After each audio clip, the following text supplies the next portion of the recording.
Okay, so let's talk about 1857. This is the year the Indian subcontinent basically bursts into flames.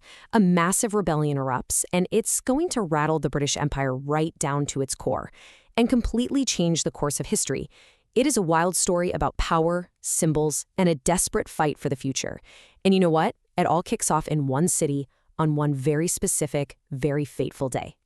And we can zoom in on the exact moment this whole thing just explodes. We're talking about the morning of May 11th, 1857. The place? Delhi, the historic, beating heart of Mughal power. What's been a simmering mutiny is, well, it's about to boil over into a full-blown revolution. So what happens is this. Rebel soldiers, these are Indian troops called sepoys. They've just mutinied in a nearby city, Meerut. They march all night long, and they have one place in mind, Delhi's Red Fort. Now, they're looking for a leader, right? But their choice, it's just bizarre. They don't go looking for some tough-as-nails general or charismatic revolutionary. Nope. They turn to an 82-year-old poet. And right there, that is the central puzzle of this whole story. Why him? Seriously, why would these battle-hardened soldiers who are trying to overthrow the most powerful empire on the planet turn to this frail, powerless king? It just doesn't make sense on the surface. To figure this out, we've got to dig into who this man was and, more importantly, what he symbolized. All right, so let's unpack this whole thing. Let's get to know the man at the center of the storm. Okay, so this is our guy, Bahadur Shah Zafar. Now, by 1857, the title Mughal Emperor was, well, it was basically just a title. He had no army, he collected no taxes beyond the walls of his own palace. He was pretty much living on a pension from the British East India Company. He was a poet, a calligrapher, a man of letters, not a man of war. But here's the thing. While his actual power was basically zero, the idea of the emperor, oh, that was a different story. His symbolic power cast a huge shadow all across India. And this gets to the absolute heart of the situation. You had this massive split in power. On one hand, you have the East India Company. They had the de facto power. That's the real, on-the-ground power. They had the armies, the money, all the control. But on the other hand, Zafar held the de jure legitimacy.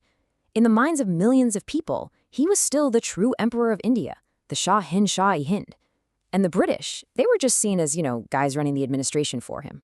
And you can actually watch how systematically the British just chipped away at the emperor's real power. It happens step by step. First, after the Battle of Buxar, the company takes over tax collection. Big deal. Then in 1803, they capture Delhi itself. The emperor becomes a pensioner in his own city.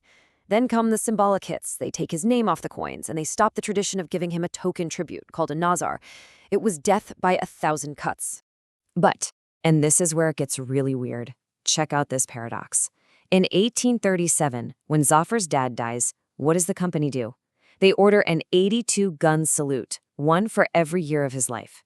I mean, that is a massive public show of respect. So think about it. Behind the scenes, they're taking away all his power. But in public, they're still propping up his status. They're accidentally reinforcing his legitimacy in the eyes of the very soldiers who are about to rebel against them. Okay. So the rebels have their symbol, their figurehead, but what was it that actually pushed things over the edge? Well, it turns out the entire subcontinent was just a giant powder keg of grievances, just waiting for a match. And this discontent wasn't just in the army. Oh no, it was everywhere. You had political problems with rulers losing their kingdoms left and right. You had economic problems with farmers and craftsmen getting crushed. Socially and religiously, people were scared their entire way of life was under attack. And yeah, in the military, the Indian soldiers were dealing with some serious discrimination.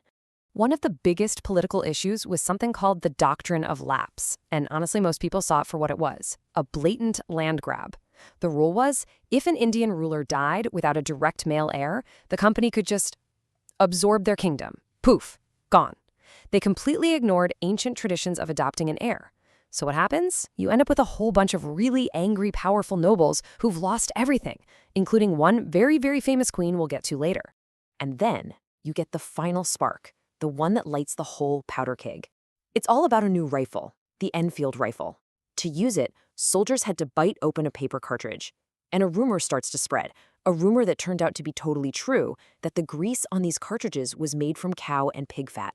For Hindu soldiers, the cow is sacred. For Muslim soldiers, the pig is forbidden. This was a massive insult to their deepest religious beliefs, and it was something that united both groups in absolute fury against their British officers. And from that one spark, a firestorm. The rebellion just explodes out of Meerut in Delhi. It spreads like wildfire across northern and central India, and suddenly you have key cities engulfed in a really, really brutal war. Now, the British knew they had to get Delhi back. It was the symbolic heart of the whole rebellion, and what followed was just a brutal, bloody siege. For months, the British forces could only hold a ridge overlooking the city. But then, hardcore reinforcements arrive from the Punjab.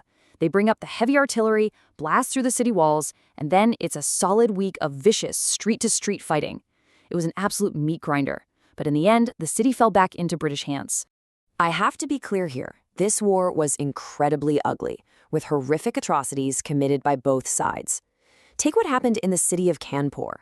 A British garrison surrendered, and the rebels then massacred hundreds of European women and children.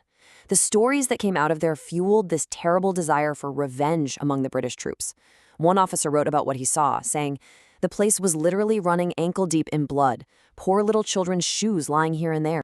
But out of all this horror, the rebellion also produced some truly legendary leaders. Hey, remember that dispossessed queen I mentioned earlier? Well, this is her, Rani Lakshmibai of Jhansi. She became this incredible icon of resistance. She was so fierce, so brilliant on the battlefield, that the British general sent to hunt her down actually called her the most dangerous of all Indian leaders. Think about that. That's coming from her enemy. In the end, though, the rebellion was crushed. But its failure, ironically, led to this complete and total transformation of how India was ruled. The old way of doing things, gone. It was all swept away and replaced by something brand new and way more direct. So, here's what happened next, and it happened fast. In 1858, the East India Company is just abolished. A nearly 250-year run, over. Just like that. Control of India passes directly to the British crown. The Mughal dynasty? It officially ends with Zafar dying all alone in exile. And then, for the final symbolic power move, Queen Victoria is proclaimed Empress of India. And get this, she does it in Delhi, using the same kinds of grand ceremonies the Mughals used. The symbolism was not subtle. So let's just recap the fallout, because it was huge. You have 2 centuries-old powers, the Mughal Empire and the East India Company. Poof, gone. Direct rule by the British crown, what we call the British Raj, had begun. The army gets a complete overhaul to make sure this never happens again. But something else was born in the fire of this rebellion.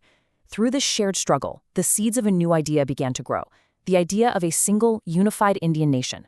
And that really leaves us with the big question about this rebellion's legacy, doesn't it?